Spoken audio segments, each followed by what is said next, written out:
you are? I'm Jax. My service dog is Canine Rowan. So before you decided to get a dog, what did you try? Like I tried medications and all these other kinds of crazy things.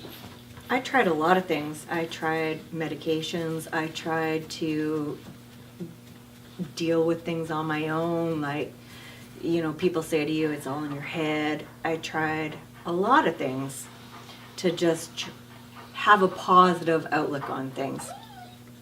But it didn't work. It helped to look at things positively, but it didn't work as a solution. How long did you try that before you thought about a dog? I want to say 4 or 5 years. 5 years. So you're 21 now. That's right. That's right. Keep going. Okay, yeah, okay, that makes sense. Yeah. Okay. So did you research getting a dog? Is that what you did? Yes, actually my father researched it for me. And he eventually said to me, you know what I think is maybe you should look into this. And he searched out MSAR and I don't found think you it. started with that though, eh? No, I didn't start with that. I had been with a dog trainer that had said that she was a trainer for service dogs. Maybe just an obedience trainer, right? That She happens. was, yeah. And she was good at obedience training for sure. But my dad was the one that said, I think you need this to be a little bit more this level. Yeah. And what have you noticed? Like, what do you think would be the biggest thing you've noticed positively? Because we're always about positive stuff about getting a dog. He's my world. He is the one that makes me feel like, yes, let's go. Let's get up. Let's do things. Let's work. Let's entertain ourselves. Let's be here and now. Because that's what dogs do. Mm-hmm. They live in the here and now. How long have you had him now? He is 2.5. How did you find the test? The test was a few things. It was exciting. It was nervous. It was terrifying. But in the end, the result was that you knew that you had a dog that was 100% reliable and had the backing to it. How'd you score? Well, we got 96. That's not bad. Yeah, That's pretty good. The route of training your own dog, though. I did. Pros and cons to that. Pros are that the dog bonds with you right from a young age.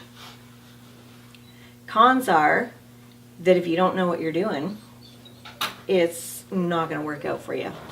And it's a lot of extra work to go from. It's not turnkey. No. It's not turnkey.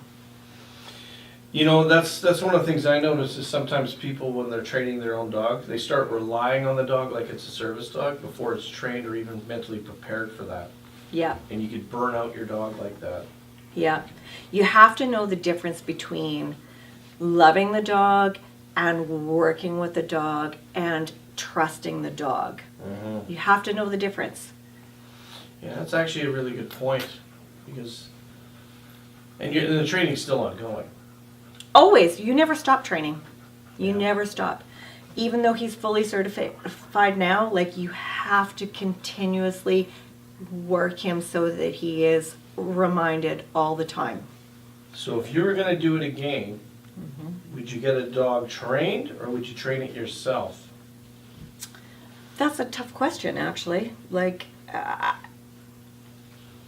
love the idea of just having a dog ready for you. Mm-hmm. But I also love being able to have the ability to have him right from a young age. Well, for me, like I've gotten to know you a little while. I think it's good for you because you want to put that time into that bonding and you use that as a therapy process, I think. Absolutely. For working with the dog. Absolutely. And maybe for women especially, like being able to have a dog that bonds to you immediately at a young age, and then having the ability to know what to do with them is beneficial. It's beneficial for So- an owner trainer. So you were doing your training, and then I believe you or your hubby contacted us, Mm-hmm. and then Yep. you're like, we wanna come see you guys. Yes. And then you came up and visited us. It was the greatest experience of our lives. I will never forget it. Was that, I- when you even stayed at the house, I think? We did. We stayed at your house, yeah. Yeah, that's right, Davey. It was the best experience ever. I learned so much in the short period of time that we stayed with you. And you just can't get that. You can't buy that. You can't experience that anywhere else. You're in public. What is the stupidest thing anybody's ever asked you? Get out of the aisle. I'm scared of dogs. Oh, wow. And that's some person reacting to a dog that they saw, even though it's well trained. Correct. Yeah. Yep. Okay. So, I always tell people the hardest part about getting a dog is being in public. That's right. Yeah? Yeah, that's right. Stupid questions and, You know what you're up against is the absolute opposite of what you want. Is it draws more attention than you can even imagine. because they're adorable. Well, I mean, there's no such thing as an ugly service dog. Well, and you got a big goofy looking I teddy have bear a big, there. goofy looking teddy bear. He's And pretty your handsome. dog, Dave, and you're not only. That's right. Not just my husband, but my dog too. Yeah. My goodness, okay. So would you feel that if someone's prepared, they can do the owner trainer program? Absolutely, if they're willing to put in the work Yeah, and they follow through with the regimen. yeah, that's tough. It's very hard. I guess because a lot of people don't understand the difference between a pet and a service dog. That's right. And that's A lot of complicated. people think that service dogs are just for them to be bonded and hang out with them and love them, and they don't have to do anything. But you know what? Service dogs are more than that. Yeah, You're out, you're doing stuff. A service dog is the stepping stone to getting out and being better. that's true. Yeah, and it's I always tell people I always got somebody to talk to. That's right. I talk to my dog nonstop. It Yeah. must drive him crazy. 'Cause We I have talk to him. conversations all the time. Yeah. I mean, if you don't know us, So let's say, right now, we kept Rowan. no, not a chance. Okay, well, that didn't go very well. You would, so you think you'd regress to where you were probably? Or you have to start all over again? Yeah. Yeah. Living without Rowan would be absolutely backwards for me. And the breed that you chose, tell us why you chose the breed and what it is. He's an English White Lab, and I chose him because, well, one, he's pretty, and because he has the softness, the tenderness, and the things that are necessary for a person with PTSD, high anxiety. He's attentive. Oh, He wants to be there for you. Gnaws Yeah. on my hand, lays on top of me. He's a big glug, so he's pretty heavy, but he lays on me, and the pressure is really important for me. The compression. Compression, yeah, Okay, so you chose a lab, yeah, good breed. They're a Good, great working solid breed, yeah. They're a good breed. yeah. And you think your family, your husband, and other people have noticed the difference in you since you've gotten the big goober? Absolutely. Yeah, I actually get comments about that all the time, is how positive he has influenced my life. If you're gonna give somebody advice and they're like, I'm thinking about getting a service dog, what would you tell them? I would tell them that they need to think about their livelihood and what they're missing, and what they're feeling they need to have in their life. Is it going to be answered by a dog? Are you ready? Are you ready for this kind of commitment? Because they're commitment. Oh, yeah. Everything's planned around the dog. I tell people, you're like a dairy farmer. Yeah. You don't get a day off. Yeah.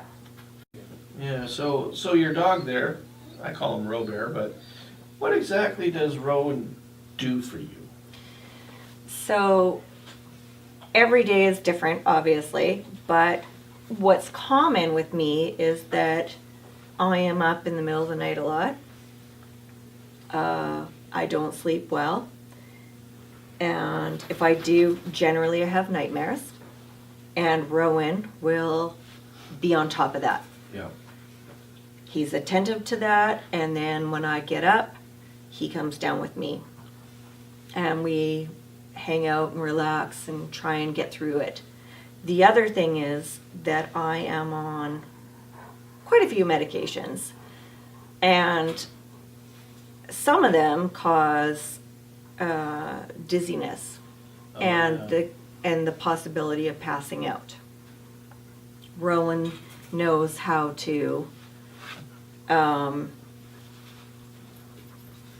stay with me when that happens. Oh, okay, yeah. Or get somebody if it's necessary. So what'll happen is if I pass out in public, he's right there. Okay.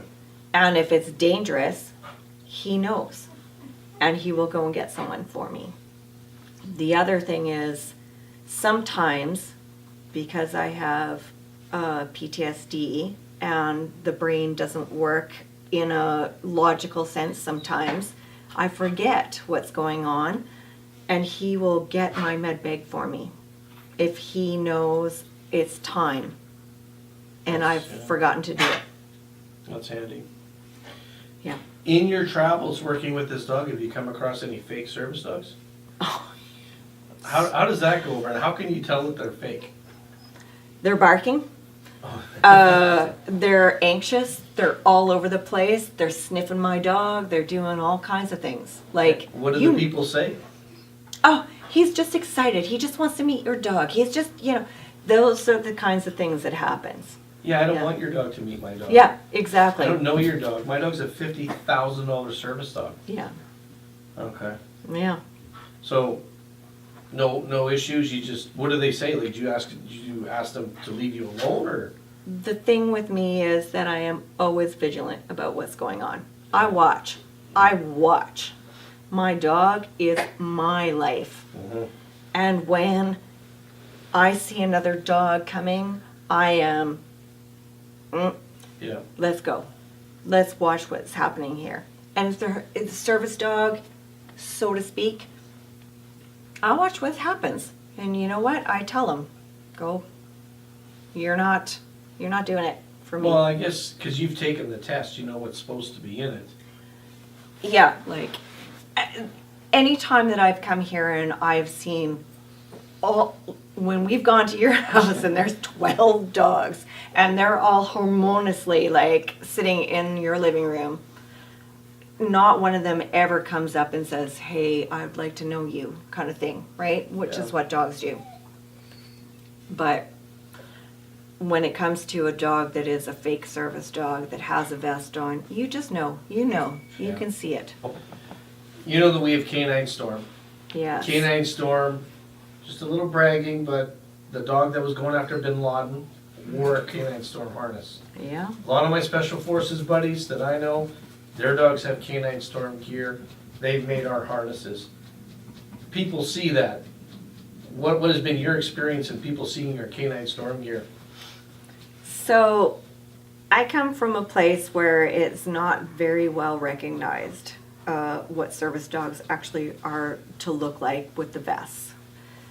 There's a lot of education that needs to be done. But what I do come across is a lot of people saying, "Hey, my wife, she loves her dog. She really wants it to come everywhere we go. And what does it take to get a vest like that? Where do you order that vest from?" Yeah. That's what happens a lot. Yeah. And I say, "Oh, listen, He's my dog. He earned that vest. He went through solid testing. And he's not just this lap dog that I want to take everywhere with me. Yeah. He's got a purpose. So just to confirm, you're general public, Yes. right? Because the general public can have PTSD as well, That's right. right? We're not gonna get into all this medical stuff, because that's nobody's freaking business. Yeah. Because that's the one thing that drives me nuts, when people come up to me and go, so what's wrong with you? Oh, Yeah. okay. I am actually the poster child for someone who looks like nothing is wrong with me. Why do you have a dog? Are you just training your dog? Oh, boy. That's the trouble with invisible disabilities, That's the problem. right? That's the You problem. don't go up to somebody in a wheelchair and go, so what's going on? That's correct, yeah. Mind if can I play with your wheelchair? Yeah. Mind if I play the wheelchair for a while? Hey, get out of the aisle. I'm scared of wheelchairs. Yeah. What's your credentials? Right? Yeah, that happens. All the time. Well, I guess we're going to see more of you, because we see you here every couple of months, because you and your hubby works out in this area too, which is good. And of course, you guys can stay at my place anytime, because it's always entertaining. Love it. And now that since there's a Our pool favorite. table, It's better than the spa. pool table now, Dave, and a big screen TV. So, but I appreciate it. What we're trying to do in these videos is just have questions that people would ask. Is there any questions that you thought about in the very beginning that you wish somebody would have been able to tell you? How do you go about getting a service dog? That stuff? You gotta get a doctor's note, you gotta go to the doctor, yeah. And then to really weigh out if you can train your own dog or if you should get one. You would think that that would actually weigh out people, before they tried to just certify their pet, Yeah, right? yeah. It's not easy. No. So No, well, Benny when you, gets tested every year, so I know. Right. Yeah. that's it. Like, it's work. People need to know it's work. It's not just, oh, this is my pet. I want it everywhere with me. It's work. This is a life-saving dog. Is that forced? Okay. Well, I appreciate your time. Thank you for coming to minus 50 odd Winnipeg. Better than Regina right now, so. Yeah, and there's no mosquitoes. That's right. So, but I appreciate your time, and I'm glad that you're able to tell people your experience and what you've learned, because these videos are for people to see that are interested in getting a service dog, and we want to have about 30 of them available. Oh, thanks for having me. Okay, thank you.